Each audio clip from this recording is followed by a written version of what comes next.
Courtroom as Cassie was testifying. So let me tell you guys everything that you didn't see or may have not heard, because it's a lot. I will say the most damning part of her testimony for me is when she describes a freak off where Diddy and another man, an escort, are standing on top of her while she is laying on the floor high off of and they are urinating on her face to the point where she... By now, most people have already heard that Diddy's daughters broke down in court, but that's just the surface. What really went down was way more intense than anyone could have imagined. Yeah, it's true they walked out during Cassie's emotional, jaw-dropping, and straight-up graphic testimony, but that exact moment, that's when everything snapped into full chaos. It got real ugly, real fast. One of the daughters was shaking like a leaf, while the other looked completely crushed, and they weren't the only ones. The whole courtroom flipped out. People were bawling as they rushed out. Journalists stopped mid-sentence like they'd seen a ghost. And even some of the guards had to turn away. What Cassie said about Diddy wasn't just crazy, it was next-level disturbing. She exposed stuff that left the room in total shock, and just when everyone thought they'd heard the worst of it, boom! Cassie dropped a detail that left the place dead silent. She brought up the now infamous baby oil incident. And if you thought the rumors about that were already wild, turns out we didn't even know the half of it, not even close. The way Diddy allegedly used that baby oil, straight up disturbing. It wasn't just weird, it was stomach churning, the kind of detail that makes people physically uncomfortable. And don't worry, we're about to get into what that really means, but let's just say it's way darker than anyone thought. Let's be clear, this trial isn't some Hollywood tell-all. This is a full-on reckoning. All that glitz and glamour, gone. What's left underneath is pain, secrets, and serious trauma. But wait a sec. Before we jump into this crazy drama, do us a quick favor. Smash that subscribe and like button down below. We're dropping hot celebrity gossip every single day, digging up stories nobody else dares to touch. Thanks for the love. Let's get into it. So if you've been following Diddy's drama, those lawsuits, that public backlash, get ready, because this is the part where everything really explodes. No sugarcoating, just raw truth. From the jump, the courtroom vibe was off. You could feel the tension the second the session started. But the second testimony began, things went sideways, fast. Opening statements had barely finished when the whole atmosphere flipped. Then came the real shocker. Daniel Phillips stepped up. A well-known male escort, he hit the stand and dropped a bomb so wild folks thought they misheard him. According to Daniel, Diddy wasn't just out here cheating, he was allegedly running the whole show, controlling it all from behind the scenes like a puppet master. There were countless times where Diddy allegedly sat back in a dark corner, dead silent but fully locked in, just watching. He was right there, paying thousands to this man to hook up with Cassie. But it didn't stop there. As Cassie was testifying. So let me tell you guys everything that you didn't see or may have not heard, because it's a lot. I will say the most damning part of her testimony for me is when she describes a freak off where Diddy and another man, an escort, are standing on top of her while she is laying on the floor high off of and they are urinating on her face to the point where she... Cassie reportedly revealed that Diddy would sometimes even join in. And if you think that's already disgusting, this is just the beginning. Daniel dropped a claim that took things to a whole other level. He said Diddy made him do certain things to Cassie, degrading, humiliating stuff that had people in the courtroom crying on the spot. One detail was so disturbing, it made folks break down. He said he was told to pee on her face to the point she couldn't even breathe. It got so intense that the judge had to cut the mic, wipe it from the record, and call for a quick recess. Her freak off, there would be blood, urine, and lots of baby. That's how graphic and upsetting it was. And then it got even messier. Daniel claimed Cassie sometimes asked for those disturbing acts herself, but he didn't buy it. He said it never felt like she was doing it by choice, like something else was going on behind the scenes. According to Daniel, the way Cassie spoke during those moments felt off, like it was rehearsed. He said it was almost like someone told her exactly what to say, or maybe she'd been coached, pressured, or gaslit before the sessions even happened. And honestly, that theory tracks, because the level of detail in these testimonies is wild. It's like Diddy had every moment planned out, like he was directing some twisted music video. He allegedly got super specific, right down to how much baby oil should be used. Sometimes he wanted 2 full bottles, other times just half. That kind of precision, it wasn't random. It sounded calculated. But then came one of the hardest moments to watch. Diddy's 3 daughters, barely 18, were right there in the courtroom. You could see it hit them like a truck. One of the girls held her jacket tight like she was trying not to cry. Another covered her mouth like she was about to scream. And the third?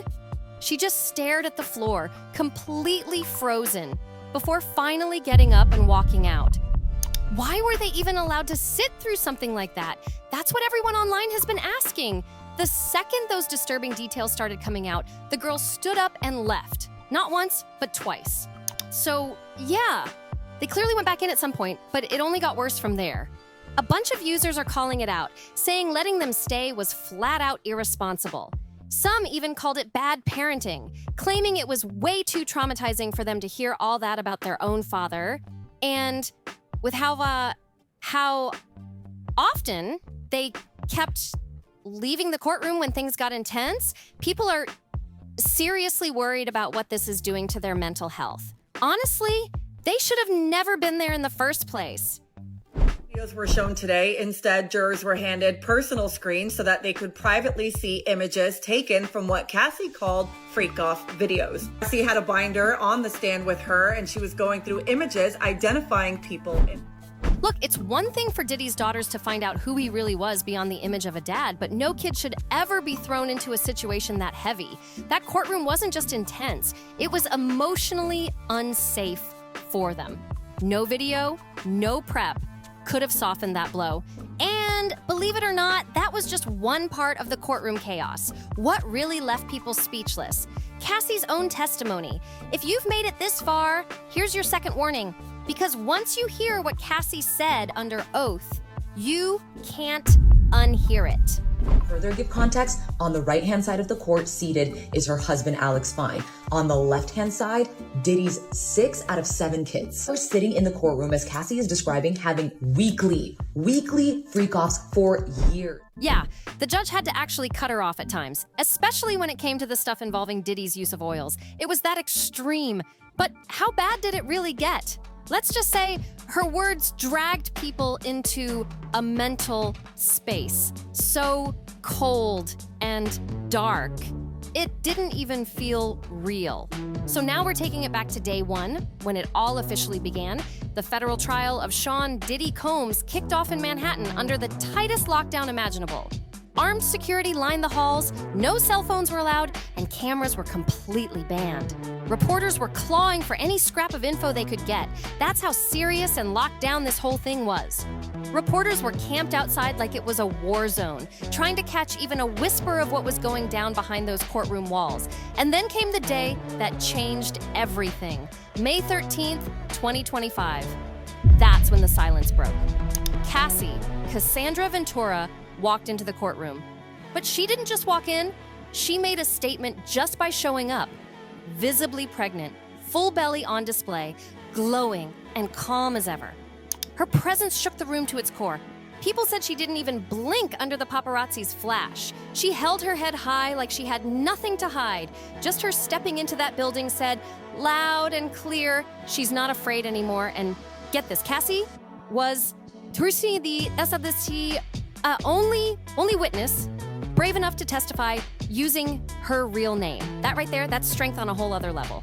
She faced Diddy head on, looked him straight in the eye, and said without a single word, "You don't control me anymore." She's finally free. The second she took the stand, the room went dead silent. No whispers, no papers, no shifting in seats, just total focus. Cassie stood there, a woman who'd survived years of alleged trauma, finally ready to tell her truth to the world. And when she started, it hit hard. She didn't just speak, she let it all out. Cassie laid out what life under Diddy's alleged control really looked like. This wasn't just some toxic relationship. She said it was like he ran her life from top to bottom. He allegedly cut her off from family and friends, kept her isolated, and locked her into a twisted, emotional prison where she felt voiceless, like she didn't even exist outside of him. Cassie dropped a bomb. Those so-called freak-offs? Not just wild rumors. She said they were real, just like the first witness, Daniel Phillip, claimed. According to her, Diddy forced her into those dark rooms and made her take part in disturbing acts with other people, while he sat back and watched. Sometimes he was alone, sometimes he had a camera, but one thing was constant: he was always in control. She said he ran those events like twisted rituals, and anytime she pushed back or tried to say no, she was met with violence. Cassie described brutal hotel beatings, claiming Diddy slammed her head into walls. She said he even smashed her phones to keep her from calling anyone for help. And it didn't stop at her personal life. He allegedly took control of her career too. From what songs she could sing, to who she could work with, and when she could release music. Cassie is describing having weekly freak-offs for years that would last 2, 3, one lasted up to 4 days. She talked about damaging hotel rooms so bad in one instance that they had to pay such a hefty fee because the hotel told them that they needed to completely redecorate the room. It was like he had her on lockdown 24/7, tracking every move she made. Cassie also said the freak-offs happened often, like every week. Some went on for hours, but the longest one, 4 days straight, 4 whole days, and just when everyone thought they couldn't take more, the courtroom lights dimmed and surveillance footage started rolling. Never before seen clips were shown, including that infamous 2016 hotel hallway video CNN leaked. The one where Diddy's seen dragging, shoving, and hitting Cassie. It wasn't just talked about, it was played live for everyone to witness. But according to insiders who were actually inside that courtroom, the hallway clip, that was light work compared to what came next. The new footage shown that day was way more violent, way more explicit, and it hit the room like a bomb. You could practically see where the case was headed just by watching the jury's reactions. Cassie broke down in tears right there on the stand as the footage rolled. The prosecution didn't even have to say much. They let the video speak for itself. Listing the names of the male escorts, and in some of the images, she said it was herself with baby oil on her, and reporters say that one female juror rested her hand over her chest. Also say that a male juror quickly averted his eyes, and another wrote notes while clearly... And it hit like a gut punch. Diddy? He just sat there, probably wondering why he ever recorded those tapes in the first place. He thought they were his power, his leverage to keep Cassie and maybe others in line. But instead, they turned into receipts, hard evidence working against him. Funny how that works. Like karma pulled out receipts of its own. But of course, Diddy's legal team didn't just sit back and take the hits. The defense came in swinging, trying to flip the whole story upside down. According to them, this wasn't about abuse or manipulation at all. It was just a messy breakup. They tried to spin it into some love triangle gone wrong, claiming it was about jealousy, cheating, and cash. Not control, not trafficking, not any of the heavy stuff Cassie laid out. They even tried to twist the focus, asking why Cassie still had those explicit tapes, as if that was more important than what was actually shown on them. Instead of owning up to what Diddy allegedly did, they were out here playing distraction games, hoping the jury would look the other way. So why did Cassie keep the receipts? Diddy's team tried flipping that into a red flag, like she was scheming, saving dirt for revenge, but that move fell flat. People inside the courtroom weren't buying it for a second.